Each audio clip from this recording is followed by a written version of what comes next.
Serie que espero que sea de bendición, que la palabra de Dios es para todos, ¿verdad? Que espero que sea algo que a ustedes les ayude. Es una serie muy interesante que nos va a llevar a reestructurar primeramente la familia, que es lo primero que se está perdiendo. Justamente ayer les daba una estadística que el 72% de las relaciones de hoy como familias no están casados ni por la iglesia ni por el civil. Imagínense qué tremendo, estamos hablando del 72%, o sea que es más de la mitad de la población que están viviendo en yugo desigual y un porcentaje muy pequeño. Hoy en día la situación es muy complicada en todas las familias, lo que viven nuestros jóvenes en las escuelas, los matrimonios, lo que realmente hoy en día las redes sociales nos están invadiendo de tantas cosas en la parte de la mente. Y por eso es que hoy vamos a tocar este tema de ordena tu casa, un tema muy interesante para cada uno de nosotros y para las familias. Para todos los hermanos que están ahí en YouTube también les bendecimos, saludamos a los hermanos que nos siguen en este canal, a los hermanos, las hermanas que nos siguen allá por Estados Unidos y algunos que luego están en algunos otros países. Dios los bendiga. Y vamos a orar por esta palabra, ¿verdad? Vamos a ponernos de pie, amados hermanos, y oremos en esta hora. Padre, gracias te damos porque tu palabra es poder en nuestras vidas. Toda la gloria, la honra al Padre, al Hijo y al Espíritu Santo. Espíritu de Dios, manifiéstate en esta hora, que tú seas hablando a través de mí, Señor. Padre, sabemos que todo lo que hacemos es bajo tu dirección, bajo tus estándares, bajo tus estatutos, y no queremos hacer nada fuera del orden al cual tú nos has establecido hoy. Te bendecimos en esta hora y te pedimos que tú seas, Señor, tocando el corazón de cada uno de mis hermanos, en el poderoso nombre de Jesús. Amén, amén y amén. Amén. Bien, vamos ahí al libro de Segunda de Reyes.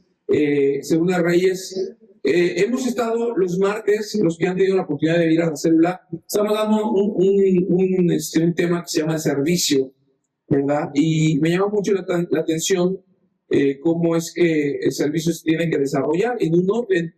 Y en Segunda de Reyes 18, ¿verdad? Si usted me acompaña ahí, vamos a hablar de por qué ordenar la casa. Creo que todos en algún momento hemos leído de este rey muy interesante. Segunda de Reyes 18:1, miren lo que dice ahí. En el tercer año de Oseas, hijo de Elá, rey de Israel, comenzó a reinar Ezequías, hijo de Acaz, rey de Judá.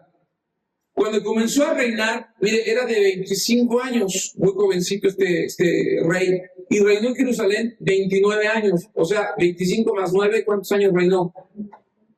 34. No, juntando, más bien, ¿cuánto tiempo, más bien, qué edad tenía cuando él llegó a estos 25 años? Fíjense, tenía 25 años más 29 años, 54 años, una edad ya madura. Fíjense, no te viene esto, es 54, porque te lo voy a hablar de un personaje también que tenía 54 años. El nombre de su madre fue Abi, hija de Zacarías. Algo interesante, hizo lo recto ante los ojos de Jehová, conforme a todas las cosas que había hecho David, su padre. Hasta ahí. Hizo lo recto. ¿Por qué estamos aquí? Porque queremos hacer lo recto. Mire, el queremos no significa que ya lo hicimos.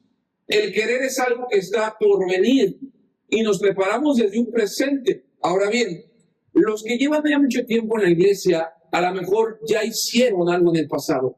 Y es bueno, Porque la Biblia dice que todo lo que el hombre sembrare, eso también cosechará.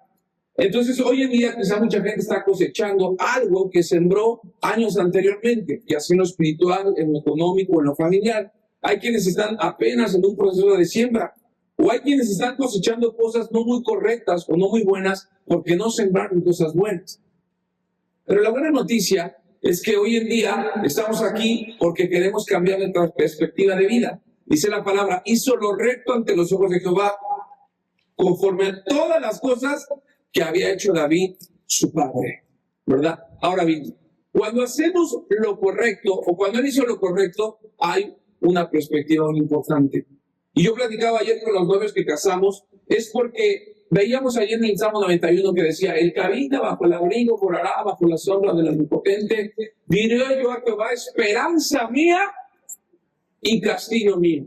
Y me llamó mucho la atención porque le decía, la esperanza es la fe puesta en Dios. Cuando tú pones tu fe en Dios, es porque le estás dando el cimiento. ¿Y quién es el cimiento de tu vida? Cristo en la roca. Y entonces en ese cimiento el Padre construye un castillo. Mi Dios en quien confiaré. Dice, él me librará del lazo del cazador, de la peste destructora. Entonces yo confío, y cuando yo confío, quiere decir que entonces estás poniendo tus esperanzas en Dios. Ahora bien, lo que hizo este rey en el 18:5 no solamente hizo lo recto porque aquí no te hago lo que dice el 5.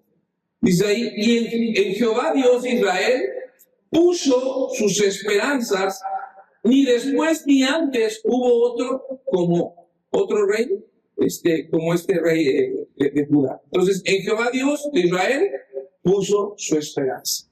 Mire, todos los que somos papás, mamás, todos los que son hijos o hijas, hoy tenemos la esperanza. Los que somos papás que todavía no hemos casado, por ejemplo, yo tengo 2 hijos, yo tengo la esperanza de que mi hija, antes de que le toque un buen esposo, otra vez estoy bien, antes de que yo le pida a Dios que le toque un buen esposo, yo tengo la esperanza que ella sea una buena esposa. Antes de que yo le pida a Dios que le dé a mi hijo una buena esposa, yo tengo la esperanza que mi hijo sea un buen esposo. No podemos esperar algo para nuestros hijos sobre algo que nosotros no hemos sembrado. No podemos pedirle a nuestros hijos que cosechen algo que no han hecho con nosotros. Entonces, él puso, dice la palabra, puso su esperanza. Todo lo que él era como hijo, y escúcheme bien, cuando viene la identidad de ser hijo, viene un acomodo en un orden divino. Y el orden divino siempre va a pesar en el aguayón. Siempre nos va a calar en la carne. ¿Por qué? Porque el orden trae una reestructuración. Una reestructuración que no tiene que ver de ahorita ni de años atrás, viene de generaciones caídas. Así que dice la palabra que entonces, cuando tú tienes tu esperanza en Dios, tú estás enfocado en lo que Dios va a hacer, no solamente en tu vida y en tus hijos, es el momento en el cual te das cuenta que no te apartas de Él. Mire lo que dice el 6. Porque siguió a Jehová y no se apartó de Él, sino dice la palabra que aquí guardó sus mandamientos. ¿Qué significa guardar sus mandamientos? No, guardar sus mandamientos no solamente es conocer la palabra de Dios, sino hacer la voluntad de Dios. Cuando tú haces la voluntad de Dios, automáticamente usted no tiene que decirle a sus hijos qué es lo que deben o no deben de hacer, porque si ellos conocen la voluntad de Dios, ellos mismos se apartan del mal, porque son guiados bajo la dirección del Espíritu Santo. Escúcheme bien, no tenemos que buscar la manipulación humana. Desafortunadamente nuestros padres anteriores, dice la palabra en Hebreos, que nos disciplinaban como a ellos les parecía. Hay veces que tu hijo está en una situación de déficit de atención, lo mandas con la psicóloga, ¿no? Tiene un problema tu hijo ahí en la escuela, lo mandas a clases de regularización. Pero a lo mejor tu hijo tiene un problema personal o familiar y tú no te has sentado con él a reestructurar esa situación. Hoy en día la gente grande pone sus esperanzas bueno, ahorita ya no hay periódico, pero antes, hasta el último del periódico estaba lo que era el tarot, que es hechicería. Y consultabas si tú eras Capricornio, Cáncer, Sagitario, y lo que decía ahí era lo que tú pensabas que te iba a pasar. Entonces, usted tiene que aprender a confiar solamente en el Espíritu Santo. Usted tiene que, la palabra de Dios confirma lo que Dios te dijo. Escúcheme bien, usted no está obligado a creer nada que no venga en la palabra de Dios. Nada. Así se lo diga el apóstol de apóstoles. Si no viene la palabra de Dios, usted no está obligado. Ahora, aún la palabra de Dios, el enemigo la puede usar para distorsionar. Y ahí es donde usted tiene que tener mucho cuidado en tener discernimiento, que es de parte de Dios y que no es de parte de Dios. La Biblia dice que Satanás se viste como ángel de luz. Así que escúcheme bien, no se apartó de él. Y cuando tú estás en sus estatutos, cuando no te apartes de Dios, cuando tienes la esperanza en Dios y haces lo recto ante los ojos de Dios, ¿qué creen? Dios automáticamente, mire lo que dice ahí, en el 18:7, y Jehová estaba con él.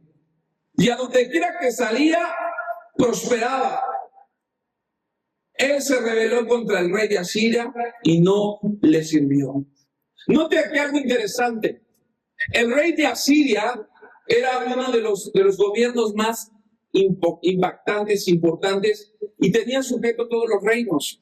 Incluso dice la palabra de Dios que aquí empezó a querer subornar el reino de Judá. Israel ya estaba bajo su manto. Pero acuérdense que el reino se había dividido entre Judá e Israel. Y dice la palabra, me llama la atención porque me encanta esta parte donde dice, y Jehová estaba con él. Y a donde quiera que él salía, le prosperaba. Creo que todos nos hemos dado cuenta que cuando vamos a un negocio, a un changarro donde ni siquiera la mosca se para, usted se sienta a comer y a los 2 minutos, 5 minutos, ese lugar o ese restaurante se llena. ¿Por qué? Porque es la prosperidad. No de que usted tenga la mejor suerte, porque la suerte no es de los cristianos. No es porque usted haya nacido en marzo, en el mes de la primavera, sino porque Jehová estaba con él. Y a donde quiera que salía, prosperaba. Hay mucha gente que es próspera, a lo mejor financieramente, pero espiritualmente está vacía, espiritualmente no tiene un futuro. Entonces la prosperidad no se mide de acuerdo a lo que tú tienes financieramente. La prosperidad se mide a donde realmente Dios, a la medida que Dios esté contigo, es a la medida que Dios va a prosperarte en tu vida. Amén. Ahora bien, el pasado es una parte importante en las acciones de hoy y también en los planes de mañana. Lo que tú hiciste anteriormente, mire, algo que yo siempre he dicho a la gente hoy en día, y se los digo, amados hermanos, con todo el amor y con todo el respeto, tenemos que aprender a cuidar nuestro templo, que es el Espíritu, donde habita el Espíritu Santo. Nuestro templo, que es nuestro cuerpo. Amados hermanos, hoy en día hay mucha gente que invierte en problemas de artritis, de diabetes, de reumas, porque muchos años anteriores no cuidó su salud. Ayer yo veía a un jovencito, un niño, andaba con la coca, el pastel, las palomitas y todo. Y mire, yo sé que los niños comen, pero increíble que hoy en día tengamos un índice de diabetes en los niños tan alto que no es posible que los padres estén descuidando su alimentación. Hermanos, aquí nos llevan la atención a algo bien importante. Tenemos que aprender a invertir en nuestro templo. Porque muchas veces nosotros aquí hemos aprendido a descuidar lo que Dios nos ha dado. Y lleva la palabra donde dice que el pasado es parte importante de las acciones de hoy. Lo que somos hoy es de lo que sembramos en el pasado. Y escúchame bien, de los planes de mañana. Ese es el problema, que mucha gente no piensa en el mañana. Cerramos el 2025 y mucha gente tiene los proyectos para el 2026. Ahorita los gimnasios están vacíos, pero en enero va a haber inscripciones abiertas. En enero mucha gente va a querer ahorrar, en enero mucha gente va a querer cambiar, en enero mucha gente va a querer hacer planes. Pero escúcheme bien, aquí viene una situación tremenda. Dice, y se reveló ahí en el 8, ¿cuál les dije? 7. En el 7, perdón. Y Jehová estaba con él a donde quiera que él prosperaba y se rebeló contra el rey de Asiria y no le sirvió. La Biblia dice que no podemos servir a dos amos. O servimos a Dios o servimos al mundo. Y el mundo muchas veces te va a tener que revelar. Y aquí donde viene la parte de ordena tu casa, muchas veces dice el Señor Jesús, yo no vine a traer paz. Jesús lo dice, yo no vine a traer paz. Yo vine a traer broncas entre la nuera y la suegra, entre los padres y entre los hijos. ¿Por qué? No es porque Dios quiera que las familias estén peleadas, pero tiene que haber un orden, y para que haya un orden, tiene que haber una rebelión, no carnal, sino una rebelión de decir, yo no quiero la orden, yo quiero buscar lo espiritual. Mire, las puertas de Jerusalén se habían cerrado por su padre se llamaba Acaz. Su papá no hizo lo recto ante los ojos de Dios. Su papá había cerrado las puertas y escúcheme bien, y fueron limpiadas y abiertas por el propio Ezequías. Miren qué tremendo, porque a lo mejor si entrevistamos al papá acá, se decía, hoy mi hijo se rebeló contra mí, hoy mi hijo me desobedeció. Y hoy mi hijo ha abierto una puerta a Dios que yo le dije que no abriera. Ayer una jovencita muy sólida me dijo, yo soy católica. Qué bueno que tenga esa convicción, porque imagínense convertir al Señor, sería una mujer muy leal al Señor.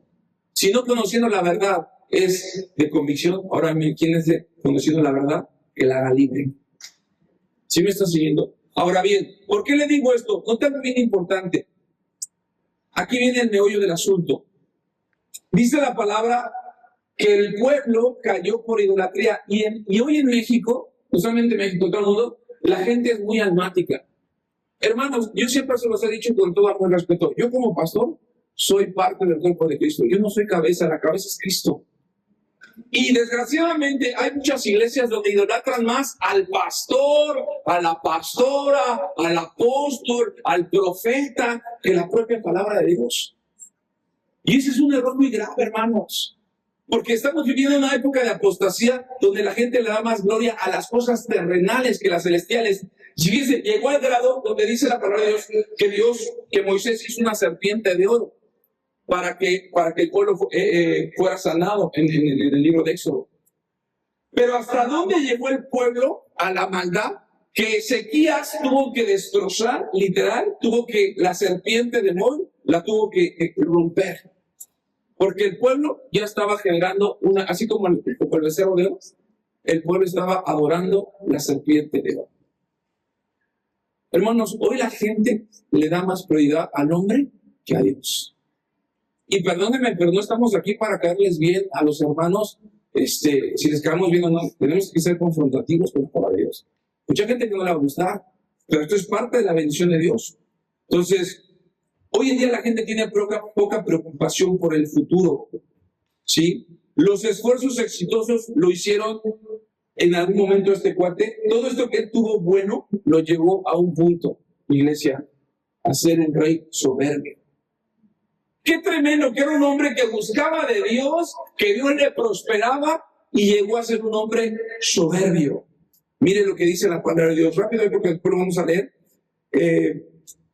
Segunda de Reyes 21. Ahí se me gustaría que lo proyectaras en las pantallas. Miren lo que dice Segunda de Reyes 21. Ezequías, el que hacía lo recto, el que tenía sus esperanzas en Dios, el que no se apartó de Dios.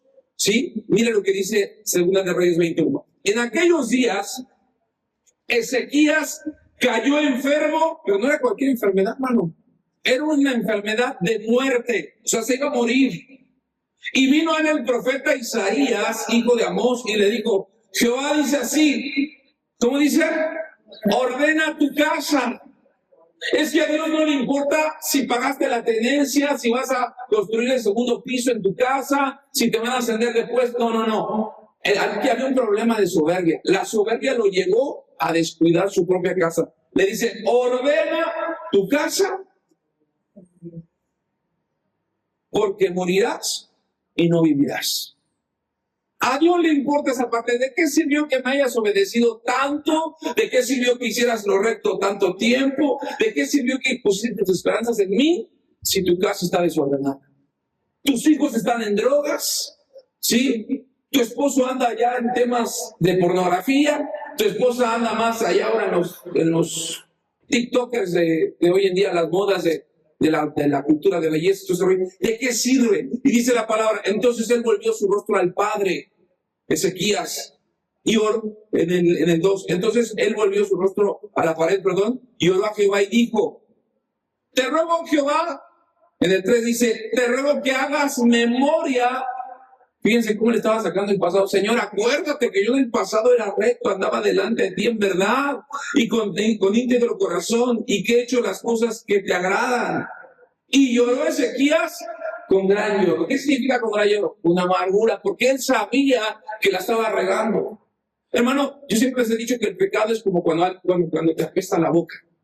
Todo el mundo se da cuenta, menos tú.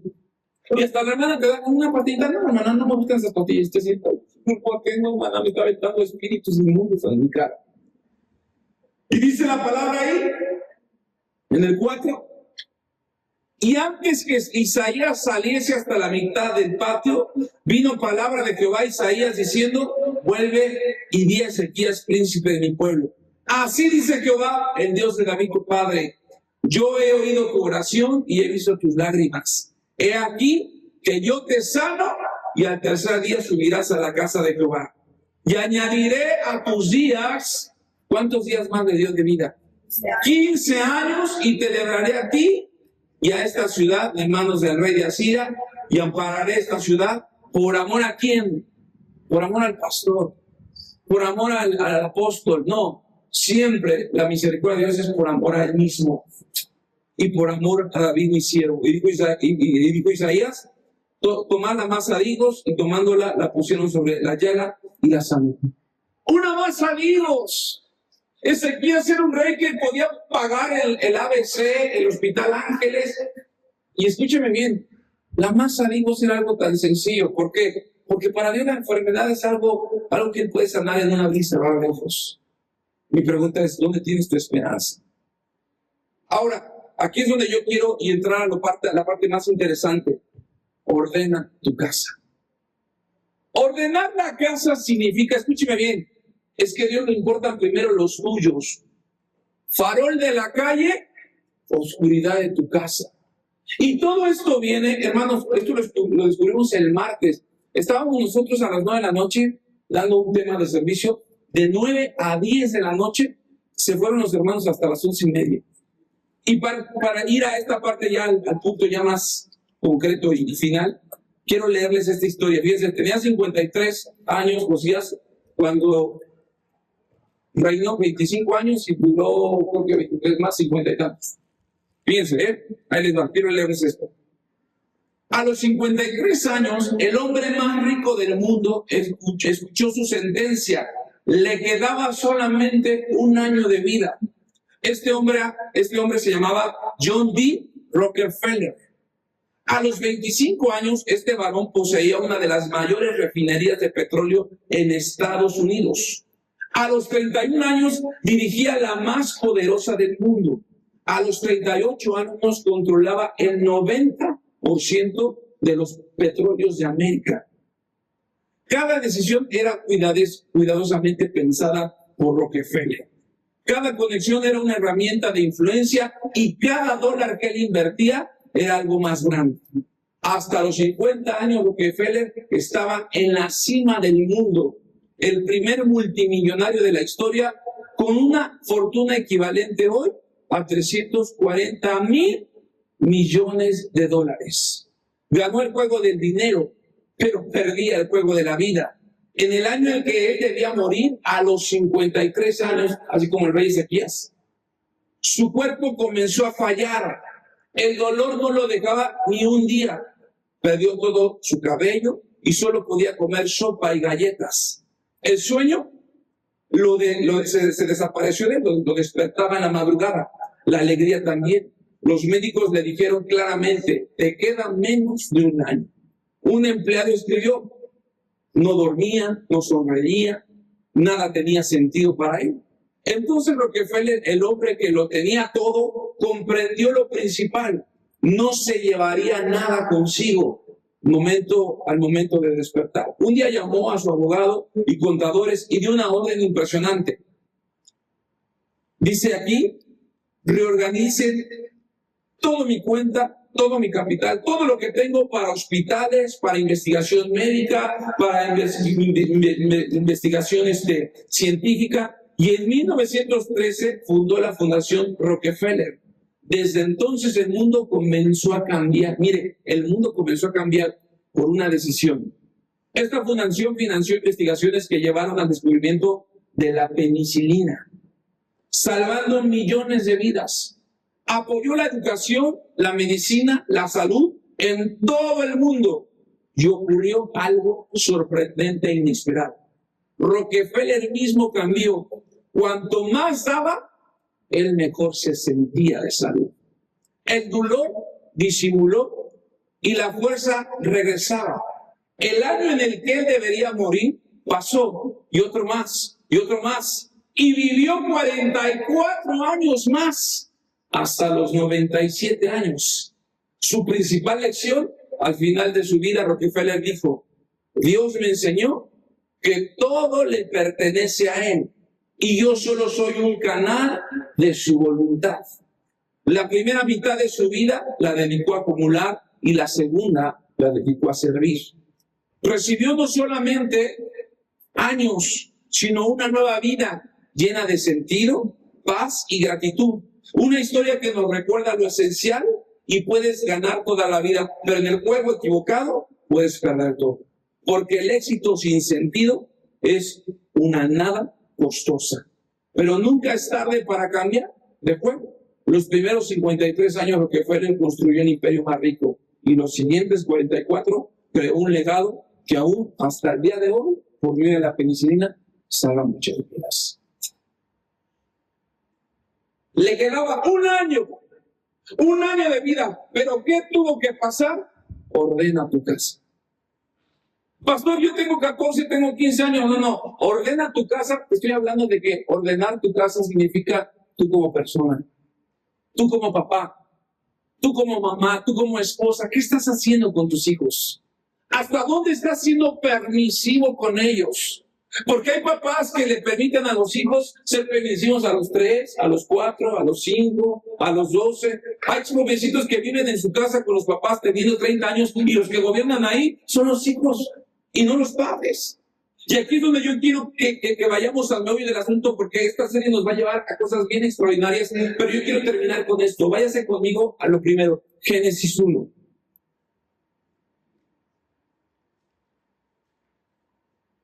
Génesis 1. Yo solamente voy a leer estos versículos. Génesis 1:1 dice así: en el principio creó Dios los cielos y la tierra. Y la tierra estaba desordenada y vacía, y las tinieblas estaban sobre la faz del abismo, y el Espíritu de Dios se movía sobre las aguas. Y dijo Dios: sea la luz, y fue la luz. Y vio Dios que la luz era buena, y separó Dios la luz de las tinieblas. Y llamó Dios a la luz día, y a las tinieblas llamó noche, y fue la tarde y la mañana un día. Y luego dijo Dios: haya expansión en medio de las aguas, y separe las aguas de las aguas. Y por último, hizo Dios la expansión, y separó las aguas que estaban debajo de la expansión de las aguas que estaban sobre la expansión, y fue así, nada más. Digan conmigo, y fue así. Usted puede decirme: pastor, estamos hablando de la creación, ¿y qué tiene que ver con ordenar tu casa? Todo, porque es el principio. En el principio Dios, ¿quién Dios? Dios Padre. Dios Padre creó. ¿Qué significa la palabra crear? La palabra crear, la palabra bara. Acto divino de dar existencia a algo a partir de la nada. Iglesia, todos los que venimos aquí a la iglesia de 10, de 11, de 50, de 80, de 70 años, venimos a ser creados por Dios. No físicamente, almáticamente, espiritualmente. Pastor, es que mi esposo es un hombre muy terco, muy necio, muy testarudo, muy enojón. Escúcheme bien, hermana, usted necesita orarle al Padre. Porque orando al Padre, Dios va a crear. ¿Y qué es crear? La existencia de algo a partir de la nada. Usted no tiene nada que ofrecerle a Dios. Y es más, hay matrimonios que vienen a la mujer y dicen: pastor, es que ya agoté mis recursos, mi marido no tiene. No te preocupes. Lo único que Dios necesita de tu marido es nada.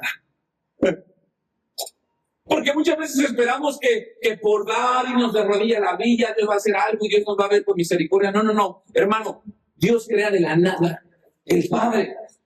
Ese es el Padre, que aún muchas veces sin tener nada que ofrecerle a Dios, tú le digas: Padre, hoy yo necesito que tú empieces a crear algo diferente en mí. Y no tienes que en algún momento decir: pues voy a empezar. No, reconocer. Primera función del Espíritu Santo, convencernos de pecado. Padre, he pecado contra el cielo, contra ti. Necesito que empieces a crear. Y el propósito de la creación, escúchame bien, la creación no es un fin en sí misma, sino que sirve para manifestar la gloria y el carácter de Dios. ¿Para qué sirve la paternidad? para crear carácter en ti. Es que mi mamá es una mujer de carácter, porque es bien enojona, no. Es más, como decía una psicóloga, eso no significa carácter. Al contrario, esas personas que se enojan fácilmente o que se ponen altivas, tienen falta de carácter. La persona que realmente tiene carácter sabe sujetar su abayón porque ha conocido al Padre, porque el Padre de la nada ha hecho algo importante, que es un propósito de creación. ¿Y qué sirve el propósito? Manifestar la gloria y el carácter de Dios. La palabra gloria es la palabra hebrea que significa peso. Dios siempre va a respaldar su autoridad en él o en ella, siempre y cuando tú conozcas al Padre. Hermano, mucha gente conoce a Jesús, pero no conoce al Padre. Mucha gente trata de tener una comunión con el Espíritu Santo, pero no conoce al Padre. Y si no conoce al Padre, no conoce a nadie. La mayoría, y no me lo voy a tomar a mal, hermanos, perdónenme lo que voy a decir. La mayoría de las mujeres líderes, pastoras, profetas, apóstolas, hoy incluso, escúcheme bien, estaba viendo una biografía de la presidenta Claudia Sheinbaum, la mayoría de esas mujeres empoderadas tuvieron falta de paternidad. No tiene nada que ver. Falta de carácter. Una mujer no puede gobernar una iglesia. ¿Por qué? Porque no tiene un esposo. La mujer tiene que estar sujeta a su marido. Es que eso es machismo, hermano, es parte del orden. Es parte del orden bíblico. No puede haber pastor sin tener una esposa. O el pastor que dice, bueno, hermanos, ya conmigo pues es el tercer matrimonio, la cuarta canita al aire, ¿no? Dios es bueno. Hermano, usted huya en esa iglesia. Alguien que no ha tenido un buen testimonio de su casa, la Biblia dice en 1 Timoteo 3:1, el que no sabe gobernar su casa, ¿cómo cuidará de la iglesia? ¿Cómo? ¿Cómo lo va a hacer? O a mí me da tristeza hoy saber que la mayoría, hay un dicho muy mundano que dice, hijos de pastores, los peores. ¡Wow! ¿Por qué? Porque son los primeros que se desvían de la fe. Son los primeros que terminan relaciones sexuales en el altar, como los hijos de los primeros. Los primeros que ofrecen fuego extraño y son consumidos por Dios, los hijos de Adón. Hermanos, nuestros hijos están siendo consumidos. ¿Por qué? Porque nosotros como matrimonios, yo como papá, yo como mamá, no conozco al Padre. Y quizás le pido a Dios como al Padre nuestro, pero para conocer al Padre necesito que Él crea en mí, que haga una existencia de algo a partir de algo que no tengo. A lo mejor tú puedes decir, ¿cómo voy a ser yo papá si no tuve un papá? Bueno, Dios puede generar paternidad, aun si tú no tuvieras nada. Ahora bien, dice la palabra en el 2. Y la tierra estaba desordenada y vacía. Yo le pregunto, ¿cómo un Dios de orden puede crear desorden? Dice la palabra, la tierra estaba desordenada. ¿Qué pasó ahí? Hay quienes tienen una teología donde dicen que el desorden lo vino a causar Satanás cuando fue desechado del cielo. Y quizá no está mal, pero tenemos que conocer la palabra en su original. ¿Por qué? Porque si no hacemos doctrinas. Y la doctrina genera apostasía. Mire, la palabra desorden, la tierra estaba desordenada. La palabra desorden, su significado en hebreo es que no estaba habitable. Su significado es inhabitable. ¡Wow! Entonces mi concepto ya cambia. Porque entonces si leemos bien, dice, y la tierra estaba deshabitada y vacía. Miren qué tremendo. Porque Dios no va a poder hacer que habite en una casa una familia que no tenga orden en su corazón, orden en su casa. Hoy muchos jóvenes se meten al hotel, tienen relaciones, se vuelven papás a los 13, 14, 15, 16. El problema es que no traen orden en su casa, en su casa, su corazón. ¿Cómo puedo darle autoridad a una mujer o darle autoridad a mi esposo si nunca he tenido orden? Si me salí de mi casa a los 14, 15 años, si hago lo que yo quiera, abandoné a mis padres. Hermanos, esto está bien interesante porque la Biblia dice, y la tierra estaba inhabitable. Ahora bien, ¿de dónde Dios formó al hombre? Del polvo de la tierra. Así que hoy sabemos que Adán y Eva fueron hechos del polvo de la tierra y para ser puestos en la tierra, primero Dios la hizo habitable. El problema es que nuestra condición caída, hoy tenemos una tierra entre comillas habitable, pero tenemos un corazón deshabitable. Entonces, hoy lo que Dios tiene que hacer por medio de Jesucristo, porque dice la palabra, y la tierra estaba inhabitable, desordenada, es que tiene que haber un orden. Hermanos, déjame decirles con todo mi respeto, es que los matrimonios estamos inhabitables.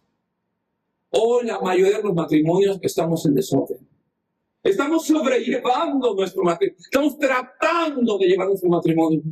Pero tenemos que entender que aquí hay un punto. Nos tenemos que ir al principio. Una falta de paternidad. Quizá Dios no ha creado en nosotros un verdadero conocimiento de su paternidad. Y si yo no conozco a Dios como mi padre, yo no puedo ir y ser complemento con mi esposa. Si yo no conozco a Dios como mi padre, yo no puedo ir y ser complemento con mis hijos. Si yo no conozco a Dios como mi padre, yo no puedo ir y ser un buen trabajador en mi empresa. El Padre. Entonces yo le pido al Señor, Padre, mi corazón está desordenado. ¿Qué significa que está desordenado? Está inhabitable. Yo le pregunto, un niño de 8 años tiene un corazón ordenable para ya empezar una vida de ser un matrimonio, de ser un papá. Claro que no. Por eso nuestros hijos crecen con nosotros, pero la Biblia dice que un ciego no puede llevar a otro ciego porque los dos se caen. ¿Qué le puedes decir a tus hijos de ordenar su casa si tú la tienes peor que tu hijo que ha vivido menos? ¿Sí me estás siguiendo? Aquí había un papá que me decía, pastor, es que yo decidí que mejor mi hijo se pusiera a tomar aquí en la casa y yo tomaba con mi hijo. Y le digo, ¿y cuál fue el punto? Pues que la semana pasada nos insultamos y terminamos en golpes. Ahí está la causa. ¿Por qué? Porque los padres, el hombre se cree sabio en su propio video. No, pues yo prefiero que mi hijo esté tomando aquí, que esté con quién sabe quién, sí, pero el problema es que cuando el chamaco empieza a tomar, ya el papá ya no lo ve como autoridad, ya lo ve como amigo. Y entre el alcohol se enciende ahí, se enojaron, le pegó el papá al hijo y ¿quién lleva la de perder? El hijo. Porque la Biblia dice, honra a tu padre y a tu madre. Pero a lo mejor que los jóvenes dicen, sí, pastor, pero la Biblia dice, no provoquéis a ir a vuestros hijos. Sí, pero la Biblia dice que cuando tú honras a tu padre y a tu madre, tus días se alargarán. Dios puso a los padres como una autoridad de Él. ¿Sí me estás siguiendo? Entonces, hay veces que provocamos, mire, a lo mejor dicen, bueno, pues es mi niño, es mi chamaco, pues así me contesta, pero me quiere, el canijo. Está bien. Pero el esposo o la futura esposa no va a aguantar la contestación que tu hijo te da a ti en su relación. ¿Sí me estás siguiendo? Entonces, hay veces que estamos tan acostumbrados a tener un cierto... Así es mi carácter, así soy y qué. Así soy y no voy a cambiar. Yo recuerdo que estábamos en una terapia, me puse la parte de la psicóloga y empecé yo a levantar mi volumen y le dije, no, es que estás... Y me dijo, Tadeo, pues sin violencia. Cálmense, ya todo es violencia. Pero, ¿sí me estás siguiendo? Es que sí es violencia. Para alguien que no está acostumbrado a lo mejor a gritar, a lo mejor todo el tiempo tu mamá te decía, frate inmunda, animal rastrero. Decía a tu mamá, poquito las manos. Tú estabas acostumbrado a eso. Pero tu pareja, a la cual tú le estás pidiendo a Dios que Dios te dé, tú le estás pidiendo que tu pareja venga con una vida ordenada, con una vida habitable. Una vida ordenada es una vida habitable. ¿Cómo te das cuenta que ese muchacho va a ser para tu hija o que esa muchacha? Porque traen un corazón habitable, donde ahí cabe Jesús, cabe el Espíritu Santo, cabe el Padre y cabe tu hija, cabe tu hijo. Hay muchos jóvenes que tienen sus corazones inhabitables, o sea, una vida desordenada. Y la tierra estaba inhabitable y vacía. El problema es que cuando estás inhabitable, estás vacío.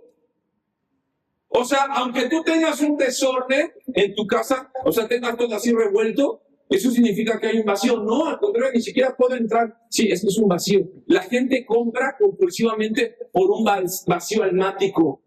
Por eso viene lo del Buen Fin, para que te gastes todo. Lo que no necesitas, te lo gastes en un ratito. ¿Sí me estás siguiendo? Porque incluso hasta el mundo conoce el vacío de los hijos de Dios. Porque no han llenado su corazón con la paternidad que ha creado Dios. Dice, y estaba la tierra desordenada y vacía. Y cuando tú tienes un corazón inhabitable, lo único que hay en un corazón inhabitable, dice la palabra, hay tinieblas, hay oscuridad. Y las tinieblas estaban sobre la faz del abismo. Pero la esperanza es que dice la palabra de Dios, y el Espíritu de Dios se movía sobre la faz de las aguas. El agua representa vida. Hermano, aunque muchas veces pensemos o sientamos que las tinieblas nos están cubriendo nuestra mente, en nuestro matrimonio, porque muchas veces hay tinieblas de celos, hay tinieblas de amargura, hay tinieblas donde quizá tú puedes decirle, pastor, es que soy una persona muy amarga, pero quisiera quitarlo, no puedo, o soy una persona ultra mega celosa. Y la Biblia que los celos son hasta diabólicos. ¿Tú crees que los celos es porque la amas? No, hermano. Los celos pueden llegar a destruir literalmente familias que han estado muy sólidas. Entonces, ¿por qué te estoy diciendo esto? Porque el Señor me está diciendo, diles a la iglesia, va Padre, que antes de que empiecen el próximo año, tienen que ordenar su casa. Y dice en el 3, para terminar, ya termino con esto. Y dijo Dios, sea la luz, y fue la luz. ¿Quién dijo? La palabra decir es la palabra el verbo. Juan 1:1. En el principio era el verbo y el verbo estaba con Dios y el verbo era Dios. Entonces, ¿quién creó todas las cosas? Jesús. Y dijo Dios. Y dijo. En Colosenses dice la palabra que todo fue creado por el Hijo. Entonces, aquí ¿quién está creando? El Hijo. Y dijo Dios sea la luz y fue la luz. Y vio Dios que la luz era buena. Y aquí subraye esto. Y separó Dios la luz de las tinieblas. Para que venga el orden, para que venga un corazón habitable, tienes que aprender a separar la relación entre tus padres y la relación entre tu matrimonio. La relación entre tus hijos y la relación entre tu matrimonio. La relación entre tu vecina y la relación entre tu familia. Separar. ¿Pero qué la separación no divide? Bueno, en el orden de Dios no. En el orden de Dios la separación es fundamental. Tú puedes tener amigos, tu compadre, tu comadre, pero en la parte de la familia se separan las cosas. Y aquí es donde muchos matrimonios hemos caído, porque no conocemos al Padre, porque tenemos un corazón desordenado. Vamos y le contamos todas nuestras vidas a quien más confianza le tienes. Y puede ser tu papá, tu mamá, tu hermano, tu hermana, tu cuñado, y entonces ya generaste desorden. Aquí la Biblia dice, y vio Dios que la luz era buena. ¿Cuándo hay luz? Cuando tú aprendes a separar. Cuando tú separas tu condición espiritual y emocional y con la familia, entonces vas a encontrar una luz de esperanza. Y separó Dios la luz de las tinieblas, y llamó Dios a la luz día, y a las tinieblas llamó noche, y fue la tarde y la mañana un día. Ahora sí, cuando ya hay una separación, cuando ya hay un orden, cuando ya tu corazón es habitable, entonces, amados hermanos, puede haber una expansión sobre tu matrimonio, puede haber una expansión sobre tus hijos, pero la gente espera que en los hijos haya bendición o expansión en lo que vayan a hacer en su carrera, y nunca la va a haber. En el tercer año del semestre de la universidad te va a embarazar. ¿Por qué? Porque no hubo expansión espiritual. Mire lo que dice ahí, para terminar, 6. Luego dijo Dios, haya expansión en medio de las aguas y separe las aguas de las aguas. Para que hubiera una expansión, tenía que haber una separación en las aguas. ¿Qué representa el agua? La vida. Hermanos, no puede ser posible que hoy en día los matrimonios no tengan su intimidad.